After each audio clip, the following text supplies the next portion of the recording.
Money isn't just about the math, it's about the behavior, emotions, and psychology. This is the core idea behind Morgan Housel's best selling book, The Psychology of Money. This book isn't about just top tips or complicated financial formulas. It's all about how we think about money. And trust me, after reading this, you will never look at your financial decisions the same way again. Stick around because we are not just doing a basic summary. I'm breaking down the core ideas, real world examples, and practical lessons you can start applying today. The first lesson is money is emotional, not logical. Morgan Housel starts with a powerful point: money decisions are not purely mathematical, they are deeply emotional. People don't make financial choices based purely on spreadsheets. They make them based on their life experiences, how they grow up, their fears, their dreams, and even their traumas. For example, two people growing up in different economic environments, say one during a boom and one during a recession, will have a completely different risk tolerances, and yet both will think they are being rational. Lesson learned: understand that your history shapes your financial habits. Be aware of your biases before making big decisions. Point number 2. Luck and risk play huge roles. Success and failure aren't always about skill. Luck and risk play a huge role in a person's success. Let's understand this with an example of a person we all know about: Bill Gates. We all know how Bill Gates was brilliant, but he also had luck in his favor. He went to a school which had a computer, and unlike today, computer in a school in 1970s was very rare. On the flip side, there are equally smart people who failed because of unlucky breaks. Lesson learned: be humble, don't judge yourself or others solely based on the financial outcomes. Someone might take reckless risks and win, while other plays it safe and loses. Focus on good decisions and not just results. Point number 3. Compounding, the magic ingredient. If there's one secret in finance, it's this: compounding is unbelievably powerful. Warren Buffett didn't become a billionaire just because he's a great investor. He's been investing since he was a child. The real secret: time. Compounding turns even small, consistent gains into massive wealth over decades. For example, if you invest $10,000 at an annual rate of 10%, after 10 years, these $10,000 will become $26,000.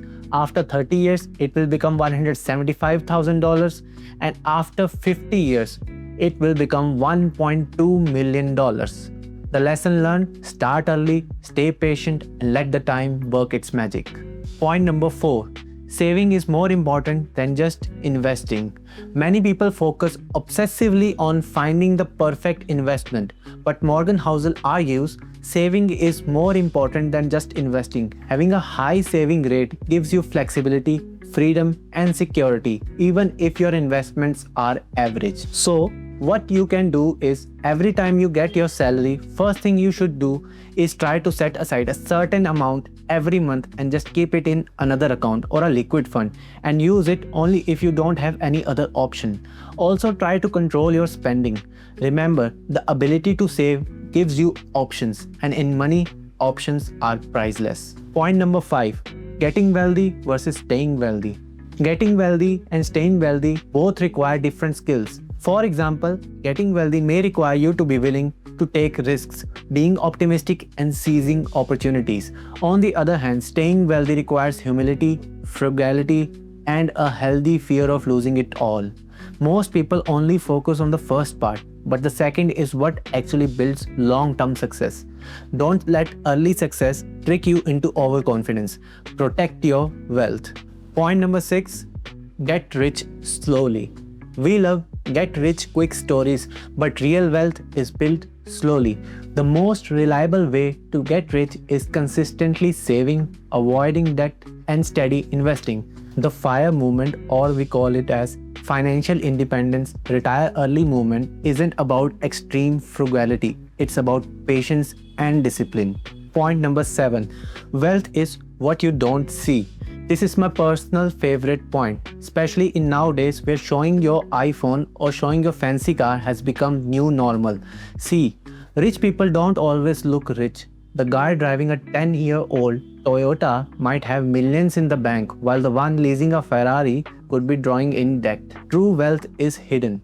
It's the money not spent on the flashy things. I know it's also important to enjoy the wealth that you have built. But the only thing to keep in mind is just don't overdo it and spend recklessly on buying things that you might later regret buying. Enjoy your money in a smart way. And that's the magic of the psychology of money. It's not about getting rich quick. It's about building a mindset that can help you thrive financially and emotionally over the long run. If you enjoyed this deep dive, smash the like button, subscribe for more book summaries and personal growth content.